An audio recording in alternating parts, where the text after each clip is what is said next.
Budget ಬೆನ್ನಲ್ಲೇ ಈಗ ನಾಡಿನ ಜನರಿಗೆ ಬಿಗ್ ಶಾಕ್ ಆದಿದೆ. ರಾಜ್ಯದ ಎಲ್ಲಾ ಒಕ್ಕೂಟಗಳಿಂದಲೂ ಕೂಡ ಈಗ ಒತ್ತಾಯ ಆಗ್ತಿದೆ. ಯಾವುದು ನಂದಿನಿ ಹಾಲಿನ ದರದಲ್ಲಿ 5 ರೂಪಾಯಿ ಏರಿಕೆಗೆ ಸಿಎಂ ಒಪ್ಪಿಗೆಯನ್ನ ಕೊಟ್ಟಿರುವಂತದ್ದು. ಕೆಎಂಎಫ್ ಅಧ್ಯಕ್ಷ ಭೀಮಾ ನಾಯಕ್ ಈ ಬಗ್ಗೆ ಹೇಳಿಕೆಯನ್ನ ಕೊಟ್ಟಿದ್ದಾರೆ. ಕನಿಷ್ಠ 10 ರೂಪಾಯಿ ಏರಿಸುವಂತೆ ಕೆಎಂಎಫ್ ನಿಂದ ಬೇಡಿಕೆ ಇತ್ತು.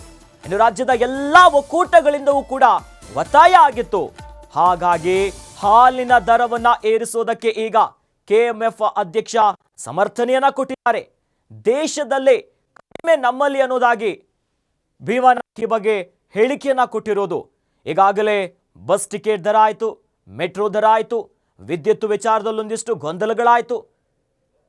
ಈಗ ಹಾಲಿನ ಸರದಿ ಆಗ್ತಿದೆ. ಈ ಬಗ್ಗೆ ಹೆಚ್ಚಿನ ಡೀಟೇಲ್ಸ್ ನೀಡೋದಕ್ಕೆ ನಮ್ಮ ಸ್ಪೆಷಲ್ ಕರೆಸ್ಪಾಂಡೆಂಟ್ ವೀರೇಶ್ ದಾನಿ ದೂರವಾಣಿ ಸಂಪರ್ಕದಲ್ಲಿ ನಮ್ಮ ಜೊತೆ ಜಾಯ್ನ್ ಆಗ್ತಿದ್ದಾರೆ. ಎಸ್ ವೀರೇಶ್, ಅತ್ತ ಸಿಎಂ ಸಿದ್ದರಾಮಯ್ಯನವರ 16ನೆಯ ಬಜೆಟ್ ಮಂಡನೆ ಆಗಿದೆ. ಅದರ ಬೆನ್ನಲ್ಲೇ ಈಗ ಹಾಲಿನ ಬೆಲೆ ಏರಿಕೆಯ ಬಿಸಿ ರಾಜ್ಯದ ಜನರಿಗೆ ತಲುಪ್ತಾ ಇದೆ. ಹಾಗಾದ್ರೆ ಎಷ್ಟು ರೂಪಾಯಿ ಏರಿಕೆ ಆಗತ್ತೆ, ಯಾವಾಗಿಂದ ಏರಿಕೆಯ ದರ ಜಾರಿ ಆಗತ್ತೆ, ಈ ಬಗ್ಗೆ ಹೆಚ್ಚಿನ ಡೀಟೇಲ್ಸ್ ಕೊಡ್ತಾರೆ ವೀರೇಶ್. ಹಾಲಿನ ದರ ಏರಿಸೋದಕ್ಕೆ ಕೆಎಂಎಫ್ ಅಧ್ಯಕ್ಷ ಈಗಾಗಲೇ ಸಮರ್ಥನೆ ಕೊಟ್ಟಿದ್ದಾರೆ.